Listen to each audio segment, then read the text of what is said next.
On Friday, a once-in-a-decade experience happened on the North Shore. And I'm looking at Kate because she was there too. If you receive emails from the Botanic Garden, you will know what I'm talking about. A very special flower bloomed. The flower remains dormant for years and years and then only blooms for a 24-hour cycle. And I could not wait to go see it. The flower itself is about 7 feet tall and looks vaguely like something that would grow on another planet.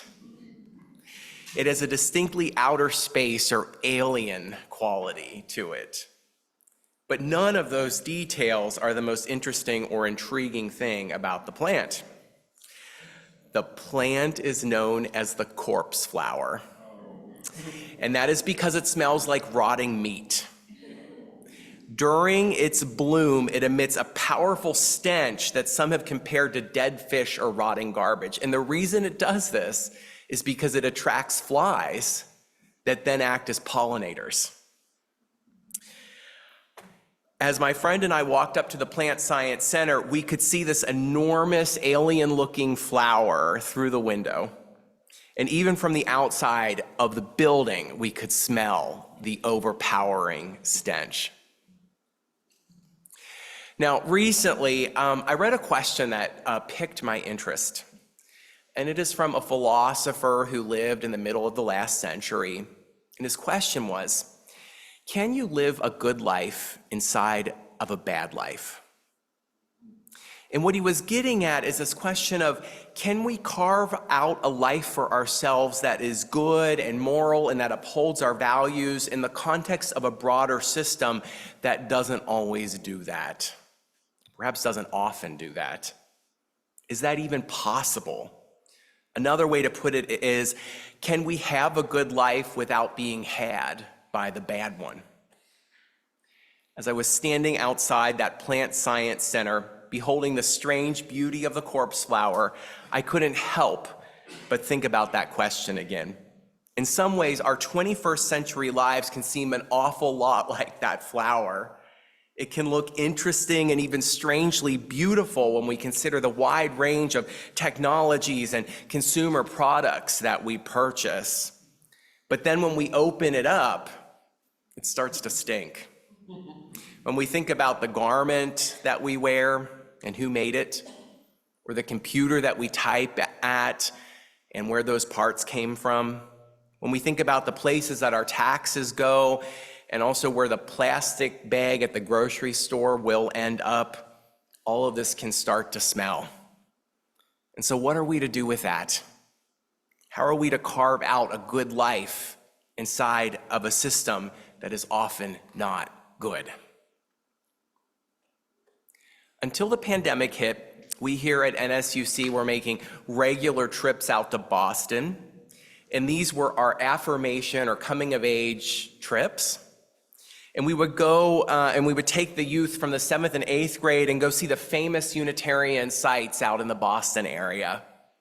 And as part of that trip, we would make our way up to the sleepy town of Concord.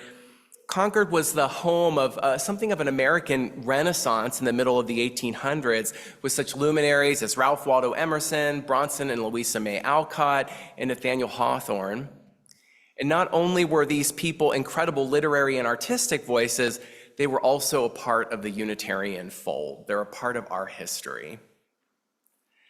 Now, perhaps the most famous reason to travel to Concord is Walden Pond. And I admit that that is one of my least favorite parts of the trip because it entails walking several miles through the woods in order to see what is essentially a hut next to a lake. And the trek on a hot summer day through patches of bramble and swarms of mosquitoes and over 20 youth, well, that can be quite an adventure, my friends. But Renee went, she knows. And I wasn't gonna mention it, but I'm gonna throw the ticks. When we got back, we all had to check each other because we had ticks. It was an experience. It was an experience. I will say there is some beauty to it. I mean, once you get there, there is a beautiful and placid lake. It gently slopes until the stones sink down beneath the crest of the water, which reflects the blue of the sky. And right there on the rim is Henry David Thoreau's house, where he wrote his famous books, including Walden Pond and Civil Disobedience. And it's that second book that I'd like to talk about today, because in it, Thoreau is asking this same question. How does one live a good life inside of a bad life? How does one live a good life inside of a bad system? Indeed, he retreated to Walden Pond in large part to opt out of the systems that he disagreed with. He thought that the best thing to do was to try to withdraw from society.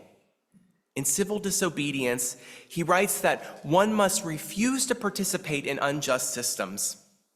For example, if one's taxes are going to support a war that one does not believe in, then you are obligated, in order to have a clear conscience, to stop paying your taxes. As you can imagine, that did not go over particularly well with the local tax collector. And Thoreau found himself in jail, less because he wasn't paying his own taxes and more because he was encouraging others not to pay. Now, I don't think that it's an exaggeration to say that for Thoreau, the most important thing is that one has a clean conscience. His concern is quite individualistic. It's about ensuring that an individual's hands are clean. It's less about changing the system and more about sleeping well at night. And this was his response to the question of living a good life inside of a bad system. To live a good life, you had to find a way to opt out and have a clean conscience. Now, a lot of what Thoreau writes is beautiful and inspiring. I'm glad to have him as a part of our religious tradition and heritage. At the same time, I struggle with this solution. First of all, I'm not sure that one can ever have an entirely clean conscience, no matter how hard that we try. It's well known that Thoreau relied on other people, including his mother, to do his laundry and bring him meals. And of course, those people would have had to participate in society in ways that Thoreau was calling on people not to participate. And in that sense, I think his solution is a bit disingenuous. But here's the other thing. Opting out does little to change the broader system. When we focus on ourselves alone and only changing our own participation, such as having a personal boycott of a store that we don't like, that neglects the capacity for broader action. Now, that's not the same as having a collective boycott, but when we just choose, I'm not gonna support that particular thing in order to protect my conscience, it doesn't create the kind of collective action that'll make a difference. Another way to put it is that it leaves the stink inside of the flower. It's a vision of a good life that isn't quite good enough. I'm drawn to other options, other ways of being in the world and creating change. Now, as I mentioned before, the Unitarian Universalist Association is considering changes to its bylaws. What it is proposing is a list of values that will include love at the center. And I've been thinking a lot about love, about how it can operate as a social force and a force for change. Putting love at the center as a social force does something very different than create a clean conscience only. Instead, it considers the rhythms and circles of connection that expand beyond oneself and seeks to put more good out into them. I'm thinking of a poem by Araceli Gourmet. It's called "You Are Who I Love." You, selling roses out of a silver grocery cart. You in the park, feeding the pigeons. You cheering for the bees. You with cats in your voice in the morning, feeding cats. You protecting the river. You are who I love, delivering babies and nursing the sick. You with the henna on your feet and a gold star in your nose. You taking your medicine and reading magazines. You looking into the faces of young people as they pass, smiling and saying, "All right," which they know means, "I see you, family. I know you. I love you. Keep on." You dancing in the kitchen, on the sidewalk, in the subway because of Stevie Wonder. You stirring that pot of beans, you washing your father's feet. You are who I love. You reciting Darwish, then June, feeding your heart, teaching your parents how to do the Dougie, counting to 10, reading your patient's charts. You are who I love. Changing policies, standing in line for water, stocking the food pantries, making a meal. You are who I love. Writing letters, calling your senators.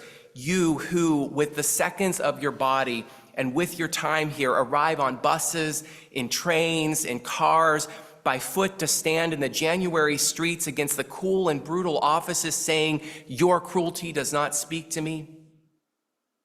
You are you at the edges and the shores, in the rooms of quiet, in the rooms of shouting, in the airport terminal, at the bus depot saying no, and each of us looking out from this gorgeous unlikelihood of our lives at all, finding ourselves here, witnesses to each other's tenderness, which in this moment is fury and rage, which in this moment is another way of saying, "You are who I love. You are who I love.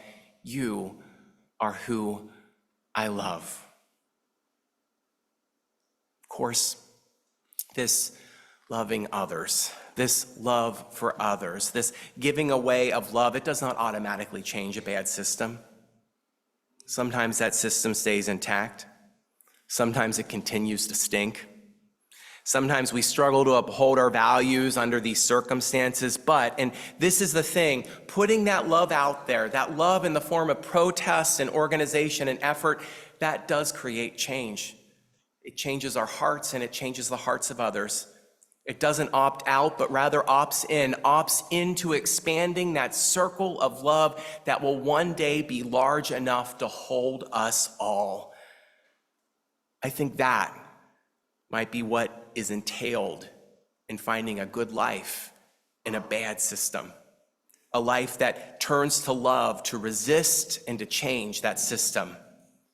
May we go forth and find ever new ways to do just that. Amen.